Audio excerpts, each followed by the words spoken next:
Chapter 13, Identity Formation. Over the course of the 20th century, the traditional methods of transmitting cultural values from one generation to the next began to fail. Families and institutions began to encounter a series of roadblocks, with each successive generation seemingly losing more than they gained or retained. A crucial aspect in deciphering this phenomenon is to recognize our changing understanding of the term identity. In an effort to make sense of these changes, Paul Vanderklay, among others, have made use of the terminology introduced in the book, You and Your Profile, Identity After Authenticity, by Hans-Georg Moeller. The book discusses three different cultural views on identity formation, as they map onto three generational eras. Prior to World War II, people lived in a culture of sincerity. The baby boomers and Gen X pioneered the culture of authenticity, and the millennials and Zoomers live in a culture of profilicity. Profilicity as viewed from authentic modernity. Finding common ground on these analyses usually depends on the ability of interlocutors to agree on definitions. In regard to an intergenerational discussion, this is problematic because each generation has also adopted different epistemological frameworks. Arguing about definitions is an idea most firmly entrenched in the world of modernity, which coincides broadly with the era of sincerity, but is carried through inertia closer to the divide between boomers and Gen X. Thus, baby boomer pastor Clay Leibold relies on the modernist frame in critiquing Mueller's definition of sincerity, holding up the source material from which he drew the term, Sincerity and Authority by Lionel Trilling. As Leibold explains, quote, sincerity, he says, refers primarily to a congruence between avowal and actual feeling. Sincerity is the attempt to bring together what one says, avowal, with what one actually thinks and feels. A sincerity culture is one in which people struggle to keep together what they are required to think and do by the roles assigned to them, and what they actually think and wish to do. Sincerity, in other words, always includes an element of doubt. Being sincere is the grace to keep one's commitments in the face of reservations. Here, Leibold assumes, from a culture of authenticity, that a congruence between avowal and feeling means an incongruence between what one is required to think and do and what one wants to think and do. Sincerity culture requires people to do what they do not want to do. But who is the they?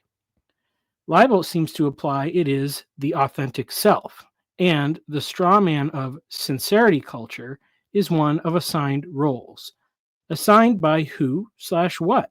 Presumably the law or tradition. This is what is described in the change from the silent generation to the boomers.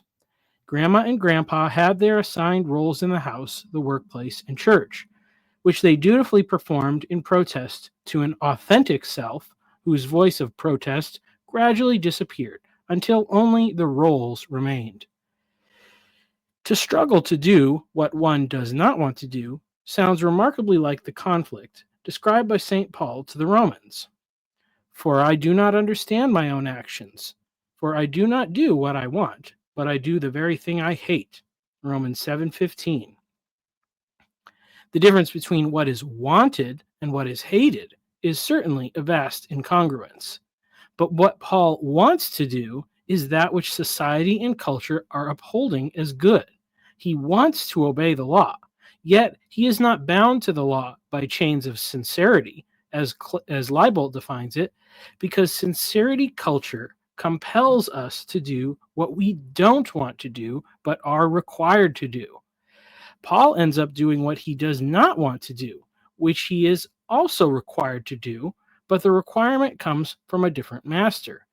In so doing, he reveals the nature of this culture of sincerity. Now, if I do what I do not want, I agree with the law, that it is good. So now it is no longer I who do it, but sin that dwells within me. According to Leibold's definition of sincerity, by positing a necessary incongruence between what one wants to do and is expected to do, either the culture of sincerity is sinful or the sinful nature is the authentic self. This is an aspect of the moral code I have dubbed boomerality, a commitment to radical non judgment that projects hypocrisy onto anyone who makes claims of objective moral value. Leibold also projects his boomerality forward, criticizing the culture of profilicity. Here, he draws upon Moeller's own definitions and seems to present them accurately. Quote, crucial to the idea of profilicity is that these are not masks hiding a central identity, what one authentically is. They are not fragments of what one really is. They each, in their own way, constitute an identity. One is what one plays. There is no center, no me apart from what I project to the world. What the authentic Leibold does next is almost laughably predictable. He exercises mercenary utilitarianism to weaponize the concept of profilicity, to critique the arch nemesis of the Church of Boomerality. The patent example is Donald Trump. Trump always seems to be playing to what he thinks others see of him. What matters to him is not whether something is true, as in the allegation of immigrants eating cats, but how it plays. Is there behind the profile an authentic Donald Trump? The answer appears to be no. And does the audience care if there is not? Not really. What they are buying is the profile. As long as Trump leans fully into the role, it matters little to the audience that he is playing a role. The profile is all that matters. Instead of recognizing profilicity for what it is, an epidemic of identity schizophrenia unleashed by the radical culture of authenticity, which by and large was the embrace of the sin nature, Leibold pastes Mueller's terminology on a standard elitist boomer character of the bad orange. As was keenly observed by Rudyard Lynch and re-emphasized in my video essay on boomerality, Drumpf is the ultimate boomer and therefore acts as a mirror for other boomers, revealing their greatest fears or aspirations. In Mueller's definition of profilicity, Leibold seizes an opportunity to do something that the culture of authenticity would never allow. He can reduce those he finds distasteful to the category of non-person. The phenomenon he describes is actually identical to an unfalsifiable theory that Christian theologians have, often unwittingly, embraced to exclude autistic people from satisfying particular definitions of the imago Dei, called the absent self theory. Quote, according to the absent self theory, autistic persons have trouble introspecting, experiencing emotions, and reminiscing. As one cognitive scientist puts it, autistic persons have as little awareness of their own mental states as they have awareness of the mental states of other people. For that reason, proponents of the absent self theory cast doubt on the reliability of autistic self-expression. They argue that if an autistic writer detailed personal experiences, she surely does so just in virtue of second-order knowledge of facts about herself, not like a non-autistic person in virtue of actual first-order experience.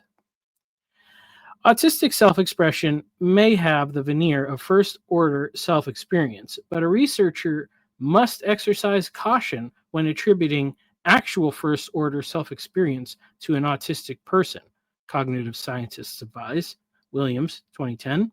They warn that it might be a mistake to take what is said at face value. Firth and Happy, 1999. In effect, the absent self theory encourages researchers to interpret autistic self-expressions as ersatz performances of selfhood, but a person's self-representation to others is the only access that others have to her first-order self-experience. Insofar as the absent self theory views autistic self-representation as unreliable, then the theory precludes the possibility of evidence against it. Footnote, Leibold points out the same exact description for profilicity. Key to this form of identity is what the authors call second-order observation. Second-order observation is seeing oneself or anyone or anything else through the eyes of others. As an authentic liberal boomer, Leibel would never refer to the absent self theory to marginalize actual autistic Christians, or at least not the theoretical ones. The moral rigidity of real life autistics can often prove a stumbling block if their own theological convictions stand in contrast to boomerality. Yet Leibel gladly extends this relabeling of the absent self to all those who fail to meet his expectations of what it means to possess an authentic self. TV preachers, TikTok personalities, and those who are calling for a return to the culture of sincerity within his denomination. Overall, this is not a surprising outcome from a baby boomer. They are the liminal generation, and as such, they have only wrestled with the first few surprises that tumbled forth from the various Pandora's boxes they opened up, toying with postmodernism from the safety of modernity and embracing authenticity from the safety of culture steeped in sincerity. A consequentialist definition of terms. With the particular critique out of the way, I will attempt to analyze the way these terms and concepts can be helpful in understanding the generational change in identity formation, and explain why I believe the march through Profilicity will indeed return us to a more robust culture of sincerity than the cynical description outlined above. While much of this analysis may fall on deaf ears, I will attempt to explain how both Profilicity and sincerity stand in opposition to the unstated but implicit definition of authenticity that has led to our current crisis, the affirmation and embrace of the sin nature. Discussing particular definitions is not important because what matters is how these terms are used and understood colloquially.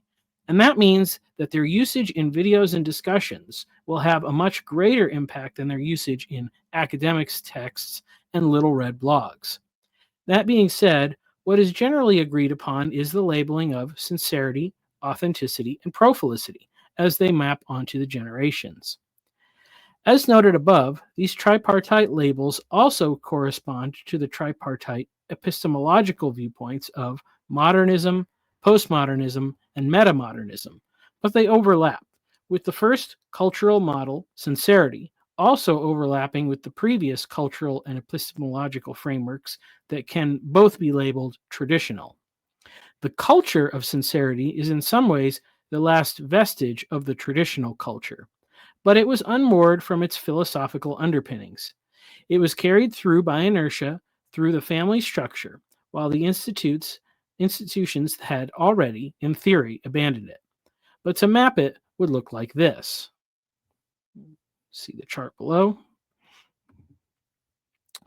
There are certainly observable differences between these generations, but the problem with labeling them along the lines of sincerity, authenticity, and profilicity is that in some sense, each of these three concepts have always existed to various degrees throughout history, but culture has placed each in a hierarchy of value that has shifted from time to time. For the first two terms, the concepts of sincerity and authenticity are not in direct opposition. In fact, they interact quite well, and by combining them, we can gain a better understanding of their meaning by comparing them with their antonymous forms. In other words, we can understand that sincerity can be authentic or inauthentic, and authenticity can be sincere or insincere.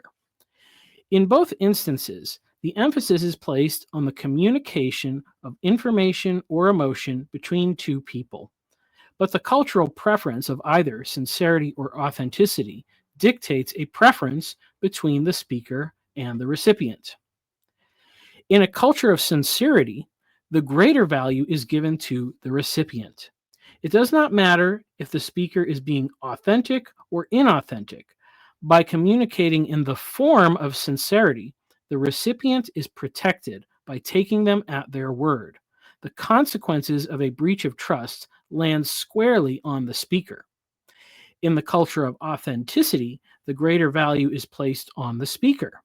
The recipient must still choose to believe or disbelieve what the other person says, but the speaker is the one protected from the outcome, regardless of their sincerity or insincerity.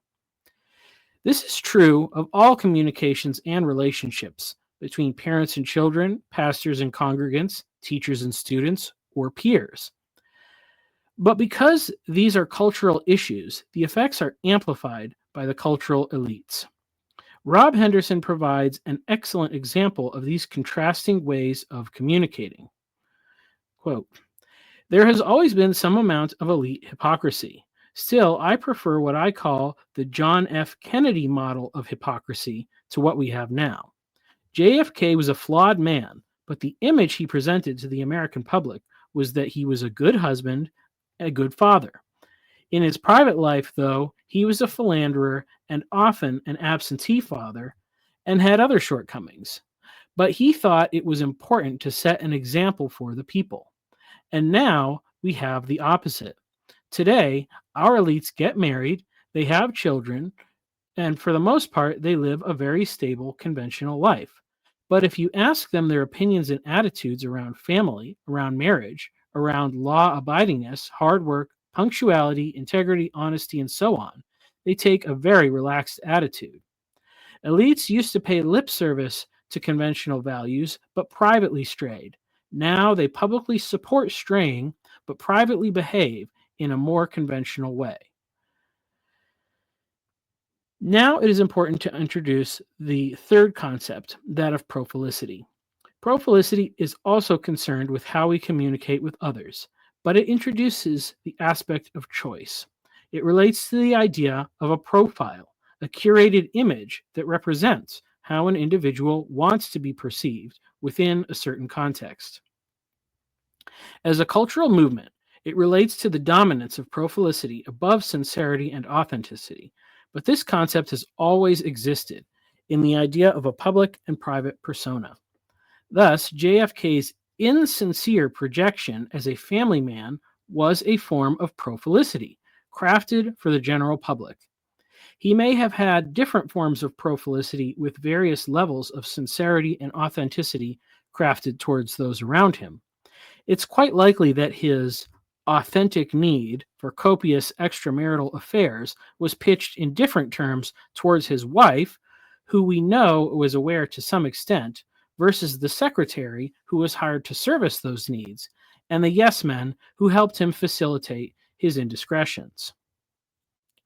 Community influence on identity formation. Because these various aspects of communication and projection have always been present in varying degrees, it's useful to examine another culture change that occurred during the same time period: the formation of bounded and centered sets, and the porosity of their borders to be infiltrated by set, as in the television set. Bounded versus centered sets. Centered speaks of the way groups are formed. Bounded sets are defined by a set of criteria that labels people either in or out, while centered sets reflects the trajectories or interests, a center around which people gather. The term bounded refers to the boundaries, which is how one is judged in or out. But in reality, both types of groups do have borders, and they can vary in porosity or fuzziness from hard to soft. Culture has always been made up of both concentric and overlapping spheres of influence and inclusion.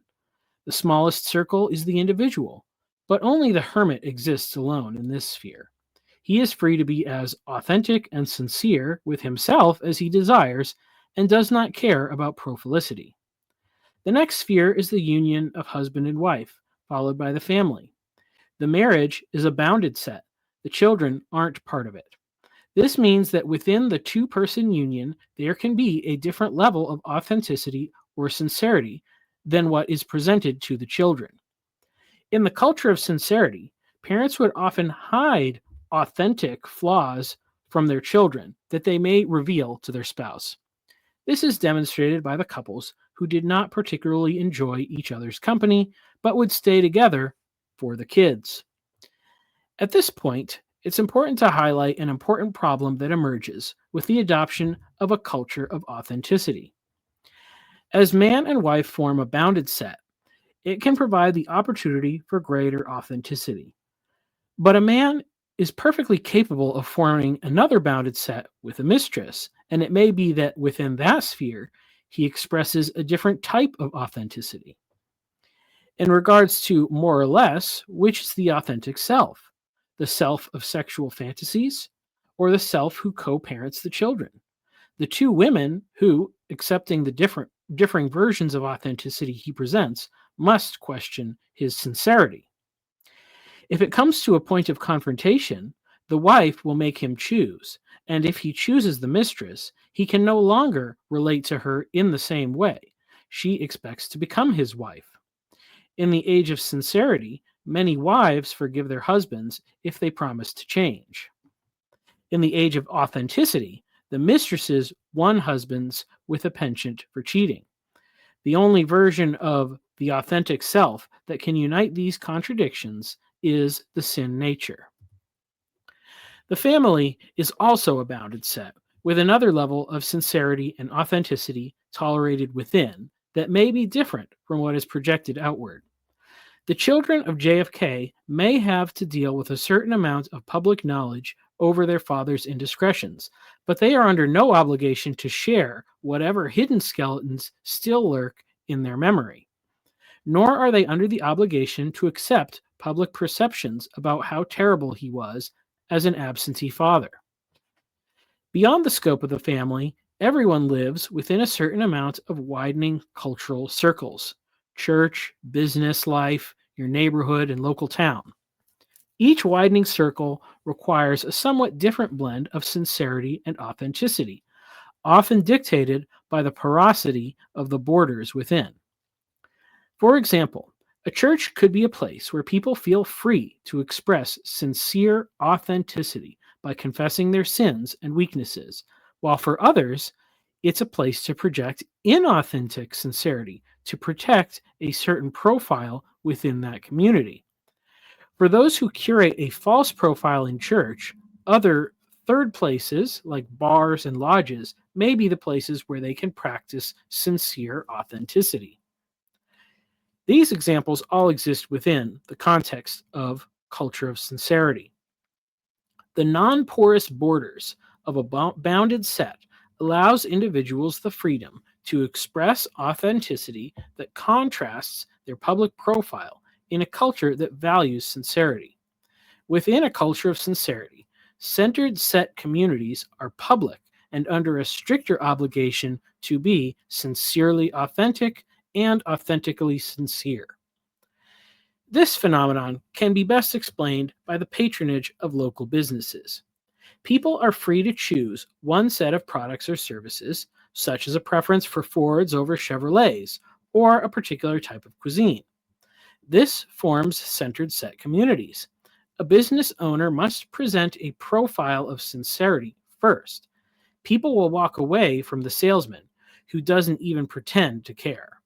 However, if the local Ford dealer, despite a profile of sincerity, develops a reputation for swindling customers, even those who prefer the brand may begin buying Chevrolets if the dealer acts with authentic sincerity. The customer is surrendering his authentic preference in deference for sincere communication. The big question to answer is, how does a culture change from a preference for sincerity to that of authenticity? And why did the sea change from one to another lead to the emergence of profilicity rather than a reversion to the prior emphasis on sincerity?